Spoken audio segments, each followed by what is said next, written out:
And Moses recited the words of this song from beginning to end in the hearing of the whole assembly of Israel. Deuteronomy 32. Listen, you heavens, and I will speak, hear, you earth, the words of my mouth. Let my teaching fall like rain and my words descend like dew, like showers on new grass, like abundant rain on tender plants.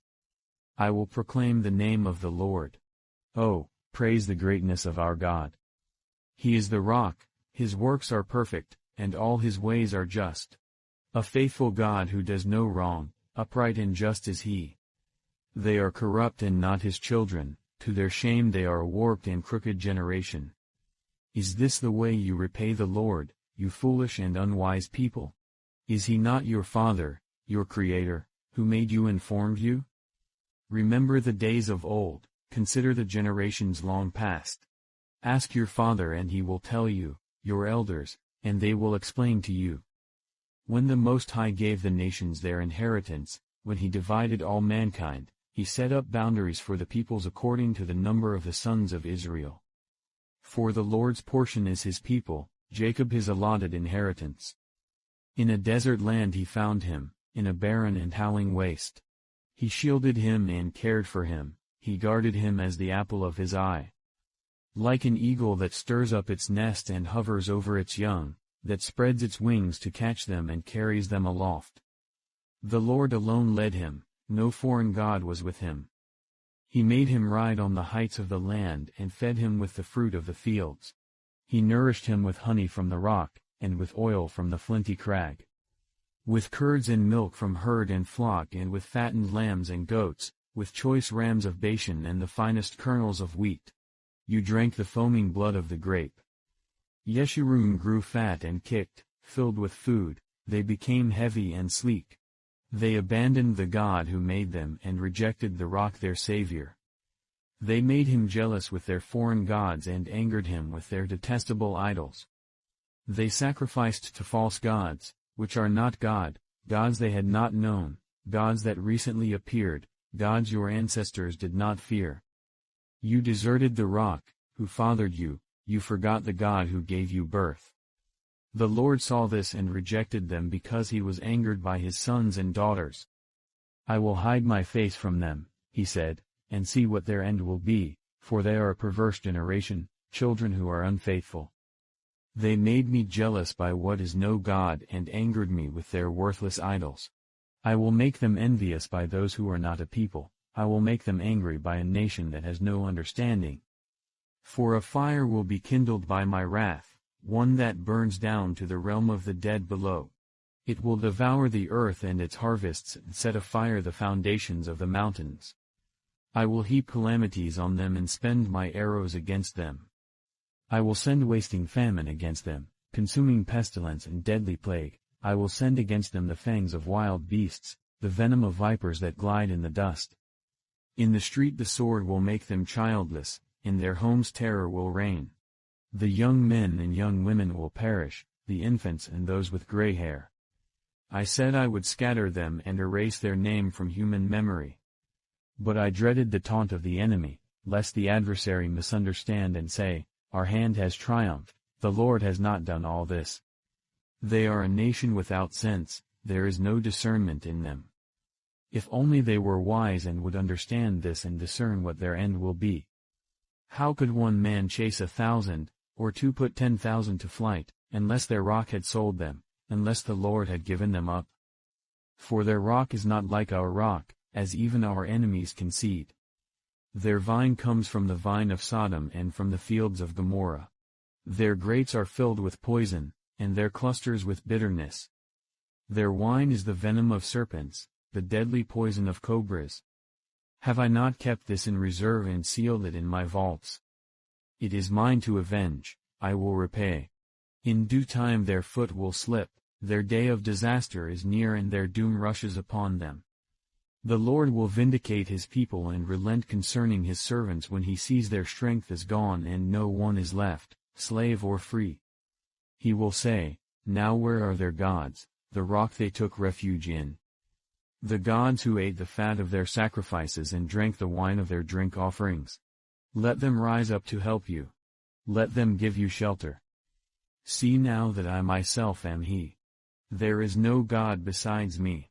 I put to death and I bring to life, I have wounded and I will heal, and no one can deliver out of my hand. I lift my hand to heaven and solemnly swear, as surely as I live forever.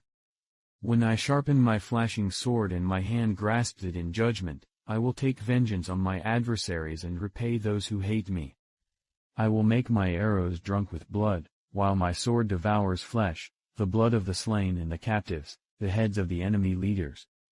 Rejoice, you nations, with his people, for he will avenge the blood of his servants, he will take vengeance on his enemies and make atonement for his land and people. Moses came with Joshua son of Nun and spoke all the words of this song in the hearing of the people. When Moses finished reciting all these words to all Israel, he said to them, Take to heart all the words I have solemnly declared to you this day, so that you may command your children to obey carefully all the words of this law. They are not just idle words for you, they are your life. By them you will live long in the land you are crossing the Jordan to possess. On that same day the Lord told Moses, Go up into the Abarim range to Mount Nebo in Moab, across from Jericho, and view Canaan, the land I am giving the Israelites as their own possession. There on the mountain that you have climbed you will die and be gathered to your people, just as your brother Aaron died on Mount Hor and was gathered to his people. This is because both of you broke faith with me in the presence of the Israelites at the waters of Meribah Kadesh in the desert of Zin, and because you did not uphold my holiness among the Israelites. Therefore, you will see the land only from a distance, you will not enter the land I am giving to the people of Israel. Within your temple, O God, we meditate on your unfailing love.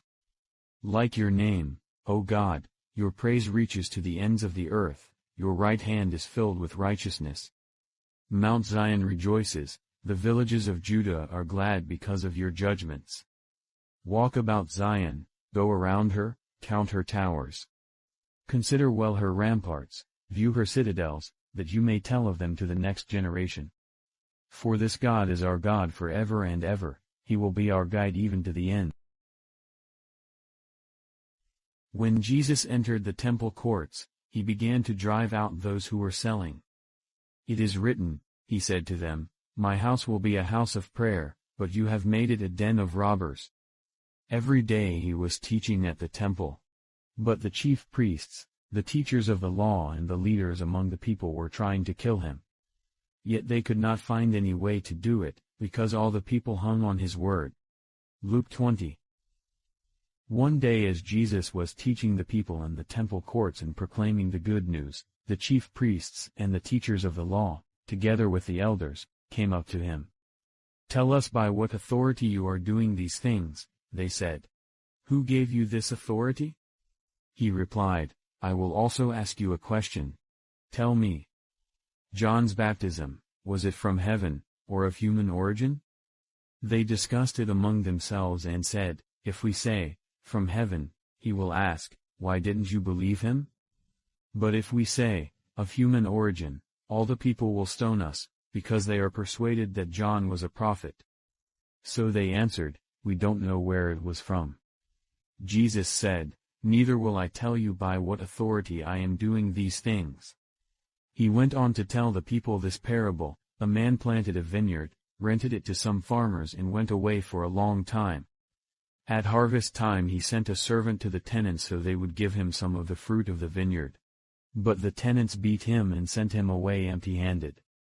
He sent another servant, but that one also they beat and treated shamefully and sent away empty-handed. He sent still a third, and they wounded him and threw him out. Then the owner of the vineyard said, What shall I do? I will send my son, whom I love, perhaps they will respect him. But when the tenants saw him, they talked the matter over. This is the heir, they said. Let's kill him, and the inheritance will be ours. So they threw him out of the vineyard and killed him. What then will the owner of the vineyard do to them? He will come and kill those tenants and give the vineyard to others. When the people heard this, they said, God forbid. Jesus looked directly at them and asked, Then what is the meaning of that which is written, "The stone the builders rejected has become the cornerstone"? Everyone who falls on that stone will be broken to pieces, anyone on whom it falls will be crushed. The teachers of the law and the chief priests looked for a way to arrest him immediately, because they knew he had spoken this parable against them. But they were afraid of the people,